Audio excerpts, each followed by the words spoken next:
ദിവസം പറഞ്ഞ വീഡിയോയിൽ ഒരു തെറ്റ് പറ്റിപ്പോയി എനിക്ക്. എന്താണെന്ന് വെച്ചാൽ വയനാട്ടിലെ എല്ലാ ജനങ്ങളും നന്ദികെട്ടവരാണെന്ന് ഞാൻ പറയുകയുണ്ടായി. അട്ടമലയിലെ ഒരു 289 പേരും വയനാട്ടിലെ 239 അല്ലെ 240 പേരും മാത്രമാണ് നന്ദികെട്ട ആളുകൾ. അതെല്ലാം ചെയ്തു കൊടുത്തിട്ടും ഇടതുപക്ഷം എന്ന് പറയുന്നൊരു പാർട്ടിയെ അവർക്ക് വോട്ട് കുത്താതെ വർഗീയതയും തോന്നിവാസങ്ങളും പെണ്ണുപിടിയുമായിട്ട് നടക്കുന്ന ഒരു കൂട്ടം ആളുകൾക്ക് വോട്ട് കൊടുത്തത് അത് ഈ പറയുന്ന നന്ദികെട്ട ആളുകൾ മാത്രമാണ്. ബാക്കി എല്ലാവരെയും നമുക്കതിൽ ഉൾപ്പെടുത്താൻ പറ്റില്ല. പിന്നെ കേരളത്തിലെ കുറച്ച് ആളുകളൊക്കെ ഉണ്ട്.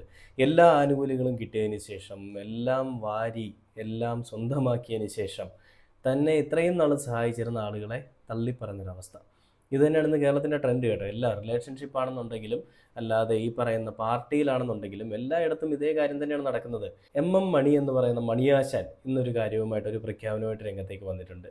അതായത് KSRTC ബസ്സുകളിലെ സൗജന്യ യാത്ര എന്ന VD സതീശൻ്റെ പ്രഹസനത്തിനെതിരെയും പ്രകടനത്തിനെതിരെയുമാണ് മണിയാശാൻ പ്രതികരണമായിട്ട് വന്നിരിക്കുന്നത്.